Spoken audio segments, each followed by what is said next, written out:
bring it back to its senses. And we definitely need to do that now. I'm proud to be here and to introduce to you our next governor of New York State.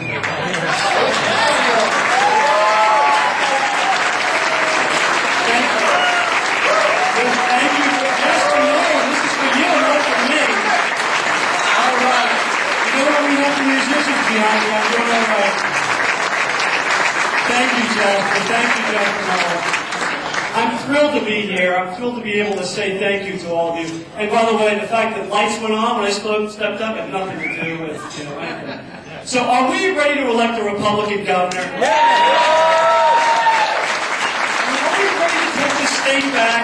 Yes! Are we ready to say we're not going to take it anymore? Yes! I'm not really hearing you. Yes! Come on. Yes! Of course we are. We're taking it to the other side because we know they have failed. They have failed in terms of the ethical scorecard. They have failed in terms of the financial scorecard. You look at this state government run by one party that overtaxes and overspends and overreaches, and they have been a failure. And you know we can do better.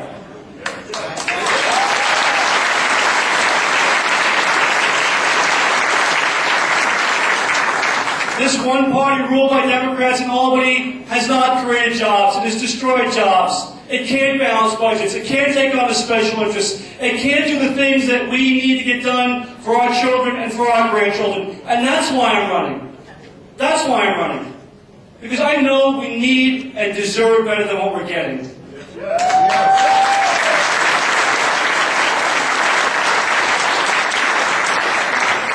And the tide is running with us, ladies and gentlemen. And I know Saratoga is the key to this victory.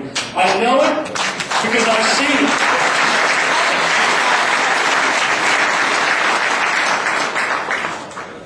The tide is behind us. The independent vote is moving in our direction. We had a latest Rasmussen poll that had me head-to-head with Andrew Cuomo, winning among independents. Now, what does that say to you when you have an attorney general that's an incumbent, has been in office, is in the news every week, and somebody who's been out for 10 years? It means the independents are moving in our direction.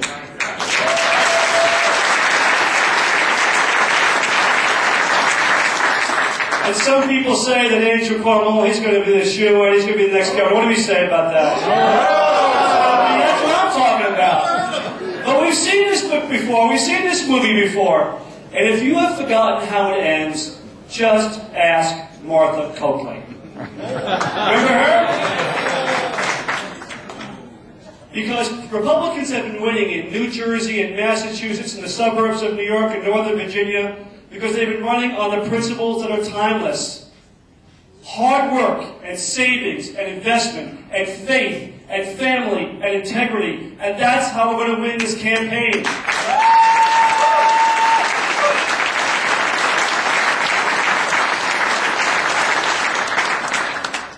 Because we're going to be standing for higher standards. Because we're not going to have the Ellen Heveseys and the Elliot Spritzers and the Charlie Rangels. Because we're going to restore decency to state government. A Siena College poll 2 weeks ago asked New Yorkers how they felt about New York. And 50%, more than 50% of New Yorkers said, I'm embarrassed to admit that I'm from New York. Now, you know we can do better than that. That's a disgrace, and the Republicans are back in charge of this state government, restoring integrity, driving down taxes, creating jobs, having more livability, balancing budgets, taking on special interests. We're going to make New Yorkers proud to say they're from New York once again.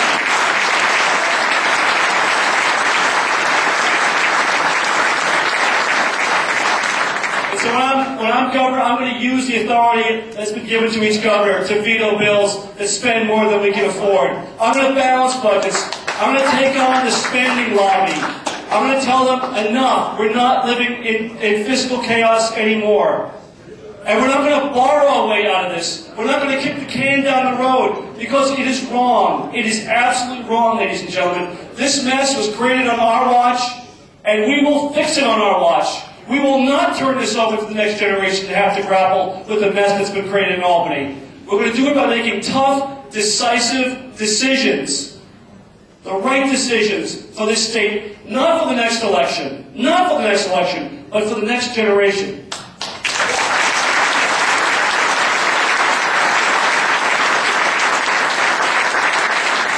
And we have lost 500,000 private sector jobs here in this state alone, just in the last year. That's under Democratic control. And I know that you can't cut your way to prosperity, so we need to return this state to being competitive and growing and prosperous and hopeful. And that means putting a cap on property taxes, and I propose a 2.5% property tax cap. The taxes can never go up more than 2.5% in a given year, and we've got to get busy supporting small businesses. And so I propose a cut in the taxes on businesses with under 100 employees.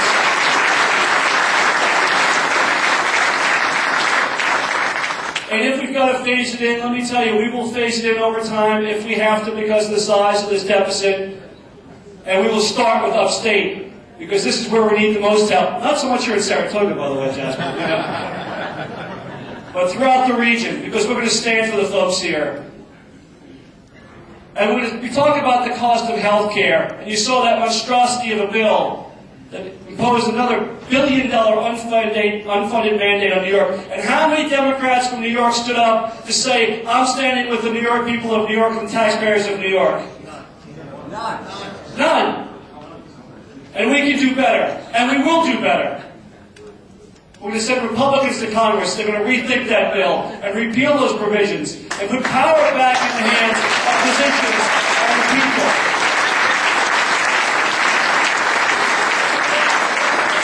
And here in New York State, we talk about how expensive health care is, and then what do? We tax it.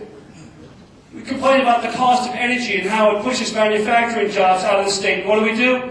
We tax it. It's got to stop. And when I am governor, we will no longer be the 49th out of 50 states in terms of the worst places to do business in America. We're going to be the first state in terms of savings and investment and rewarding the initiative of taking work and taking risk.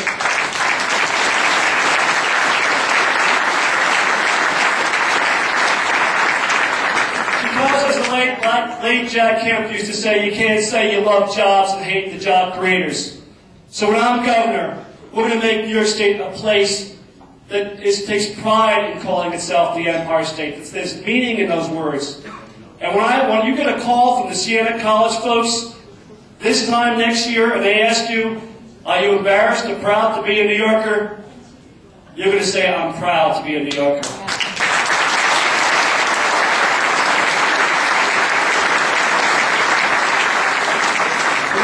It's not easy, believe me. The special interest groups are coming after us hard. They want to contain the power. They want to control the power that they have right now. They don't want to give it up. They don't want to be held accountable.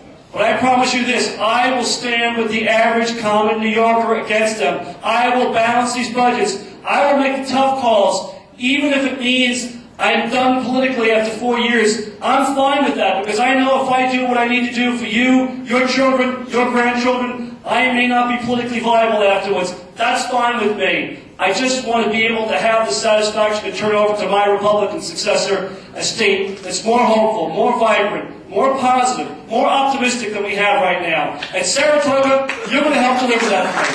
Thank you all for coming.